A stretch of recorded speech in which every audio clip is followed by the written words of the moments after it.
All right, welcome back. On the eve of what some are calling the most consequential U.S. election in history, we are convening our U.S. political panel. They are our guides in terms of what to look for tomorrow.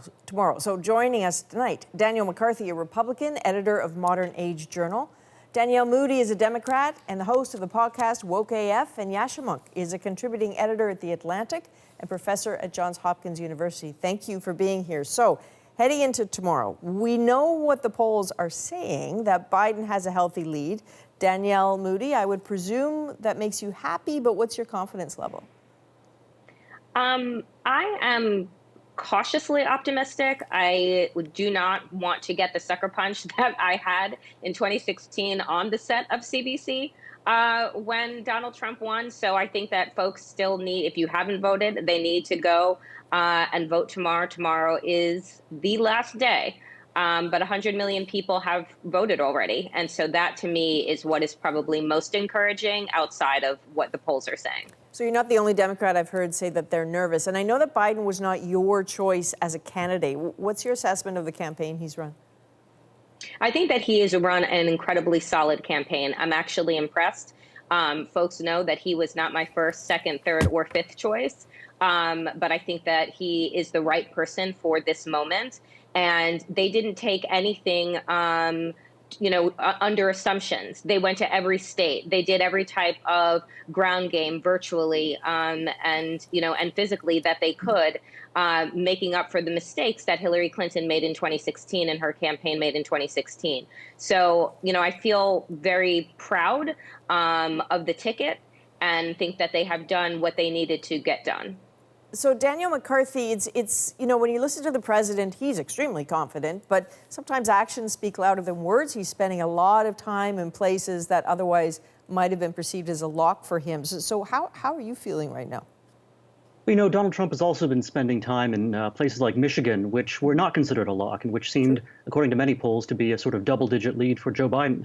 So I think the race is much tighter than it looked to be about 2 weeks ago, and Republican enthusiasm is extremely strong. And that's going to be, I think, one of the key tests, is whether you get an enormous Republican turnout tomorrow, as well as perhaps Donald Trump drawing to the polls people who've never voted before, some of whom, of course, will be against him, but many of whom may be non-voters who are actually energized by and supportive of the president. So very briefly, Daniel, how do you explain what you seem to be suggesting is a shift there, so that the polls are tightening for the last 2 weeks? What happened? I think a lot of it's been the fact that Donald Trump has been out there campaigning in person with a really rigorous schedule, going across, sort of barnstorming the whole country, holding these large rallies, which, of course, people might have been afraid that COVID would keep people away from them. But in fact, it seems as if the enthusiasm is so strong for President Trump that people are not afraid and that they want to come out, support the president. And it's really a source of great encouragement and enthusiasm for Republicans. And I think that's going to be reflected in what we see in the polls and on election day tomorrow. Yeah, we need some perspective from you here. We've been bracing people really for a while to not expect results tomorrow night. What's your instinct on that? So certainly in past years, you could expect the outcome of the election to be clear on the Tuesday. This year, because of the amount of mail-in ballots and the amount of time it'll take to count those ballots, it may take longer. If the polls, which actually continue to be very favorable to Joe Biden, turn out to be right, or if they are a miss, but it turns out that Joe Biden outperforms them, I think it is perfectly possible that we will have a result tomorrow. But certainly nobody should be surprised if it turns out to be Wednesday, Thursday, Friday, and we still don't know who the next president of the United States is going to be. And that doesn't mean that something bad is happening, just that the votes are being counted. But Daniel, Donald Trump continues to cast doubt on whether he will accept a losing result, if that's what happens tomorrow. As a Republican, what goes through you when you hear him say that? What goes through my mind is that the media is completely exaggerating something that Donald Trump is saying, usually as a way of trolling the media and their sort of irrational claims that he's not going to accept a defeat. That's ridiculous. Of course he will. And it's actually Democrats and progressives and Antifa who've been out on the streets causing bloodshed and rioting throughout the summer. If there's going to be any violence, if there's going to be any disruption of the election, it's going to be coming from the left. And that's why you see cities like Washington, D.C. having to board up their shops. You're not seeing that being done in small-town America, where you actually have very strong Donald Trump support. But one of the things that's been striking in the last few years is to see the standards of public discourse and the standards of the conduct of office shift. I absolutely agree that Donald Trump sometimes jokes and the media takes him at his word. But it is absolutely irresponsible for the President of the United States to joke about the idea that he might not accept the election. And it is absolutely irresponsible for him to cheer on, as he did on Twitter a few days ago, people who try to run off a Biden campaign bus off the road in a way that the FBA now is investigating. So I'm a little shocked both by the behavior of the president, and by the way that Daniel talks about it. And Danielle, well, I'm shocked if I that may, Yasha Monk can't seem to find it in his, very vast brain to criticize all of the violence we've seen in the United States in our cities over the past summer. Yasha, what do you have to say about All that? right, hang on a second, everybody. There's enough rancor south of the border. We're not going to do that here. Danielle, we don't have much time left. I would like to ask you, what are you worried about beyond a result you don't want? Was that to me? Yes, or it was. Yeah, to Danielle Moody. Oh, I'm sorry.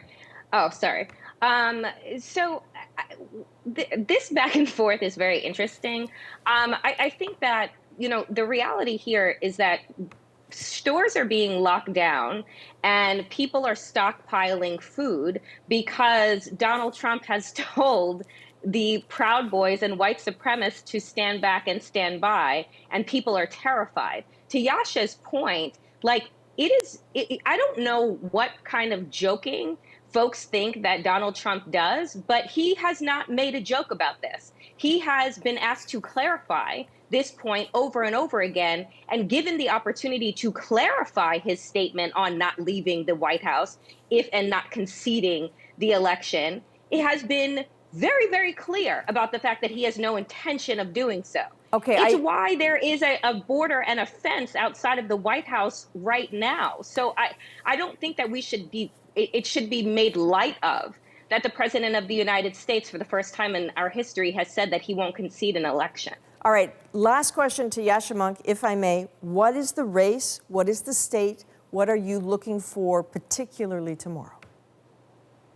In terms of a horse race, I think Pennsylvania is going to be the most important state. We will also get some early results from Florida and later in the night from Texas, which are going to tell us a lot about the race. If Joe Biden looks like he's winning either of those states, it's certainly game over. But mostly I'll be looking at whether we know it on Tuesday or Wednesday or Thursday, the state of American democracy and whether we're able to defend against a real danger to American democracy. And that, in my mind, would be 4 more years of Donald Trump.